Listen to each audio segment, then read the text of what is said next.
Assalamualaikum warahmatullahi wabarakatuh. Hari ini saya Ilham Aprija akan membahas tentang reasoning dengan propositional logic and first order logic. Sebelum itu, perkenalkan saya dari kelompok 6 dan anggota kelompok kami terdiri dari Ahmad Ridho Kurniawan, Alfian Losong, Ilham Aprija, dan Muhammad Ibnu Jadid. Sebelum masuk ke pembahasan, berikut adalah daftar isi yang akan saya jelaskan.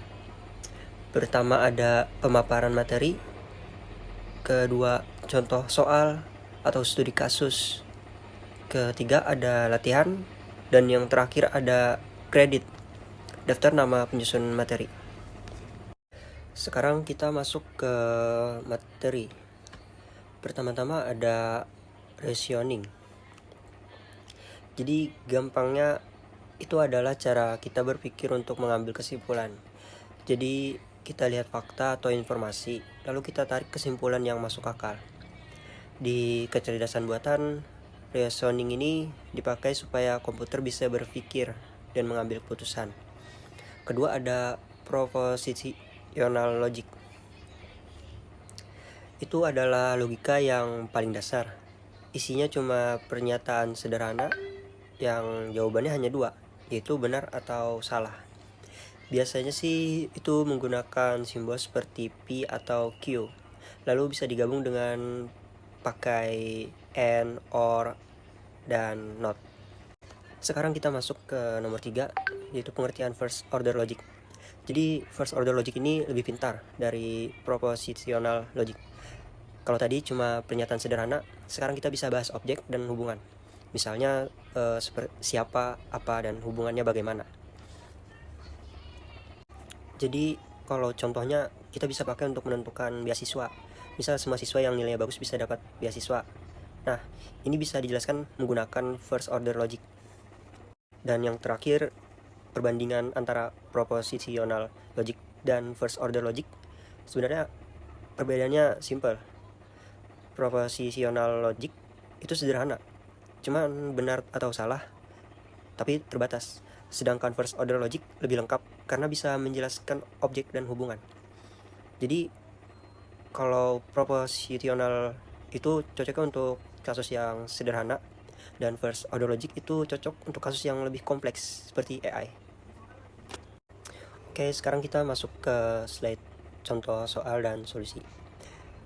Di sini kita diminta membuat program sederhana. Pengguna akan mengasukkan kondisi cuaca hari ini, apakah hujan atau tidak, dan keputusan Budi apakah dia membawa payung atau tidak. Masalah ini bisa kita selesaikan menggunakan propositional logic. Misalnya P adalah hari hujan dan Q adalah Budi membawa payung. Di sini saya akan menjelaskan rumusnya. Sehingga aturan logikanya adalah jika hari ini hujan, maka Budi membawa payung. Jadi program akan mengecek apakah keputusan Budi sesuai dengan kondisi cuaca. Kalau hujan dan Budi membawa payung, itu benar. Kalau hujan tapi Budi tidak membawa payung, itu salah. Kalau tidak hujan, semua keputusan dianggap benar. Jadi dengan logika sederhana ini, kita bisa menentukan apakah suatu keputusan itu benar atau tidak. Untuk implementasi programnya, kami sudah menyiapkan di Google Colab. Jadi teman-teman bisa melihat codingnya lengkap melalui link yang kami sudah sediakan. Selanjutnya kita masuk ke bagian latihan untuk memahami materi yang sudah kami jelaskan. Pada bagian pertama ada propositional logic.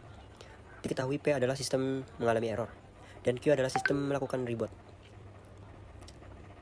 Soal pertama, kalimat jika sistem mengalami error maka akan melakukan reboot ditulis menjadi jika P maka Q. Soal kedua, sistem mengalami error dan sistem tidak melakukan reboot ditulis menjadi P dan tidak Q. Penjelasannya di sini. Jika maka menggunakan implikasi, sedangkan dan menggunakan and dan tidak menggunakan negasi. Selanjutnya kita masuk ke first order logic. Di sini ada kalimat semua burung bisa terbang. dibaca sebagai untuk semua X, jika X adalah burung, maka X bisa terbang. Terus ada soal kedua, ada mahasiswa yang tidak suka belajar, dibaca sebagai ada X yang merupakan mahasiswa dan tidak suka belajar. Jadi penjelasannya di sini untuk semua, digunakan untuk kondisi umum, dan ada digunakan menyatakan keberadaan. Kita lanjut ke bagian ketiga, yaitu reasoning. Bisa juga disebut dengan penalaran. Diketahui bahwa semua manusia itu fana, dan Socrates adalah manusia. Maka disimpulkan bahwa Socrates adalah fana. Penjelasannya ini menggunakan prinsip ponens, yaitu jika suatu pernyataan benar dan syarat terpenuhi, maka hasilnya juga benar. Jadi dari latihan ini kita bisa melihat bagaimana logika digunakan untuk menyelesaikan masalah dan menarik kesimpulan. Terakhir, berikut adalah penyusun dari presentasi ini. Pertama ada Ahmad Ridho Kurniawan sebagai laporan. Kedua ada Alfian Losong bertugas membuat latihan. Ketiga ada saya, Ilham Aprija, membuat presentasi video. Dan yang terakhir ada Muhammad Ibnu Jadid sebagai mencari materi. Demikian yang dapat kami sampaikan. Mohon maaf apabila ada kekurangan. Terima kasih atas perhatian Anda. Wassalamualaikum warahmatullahi wabarakatuh.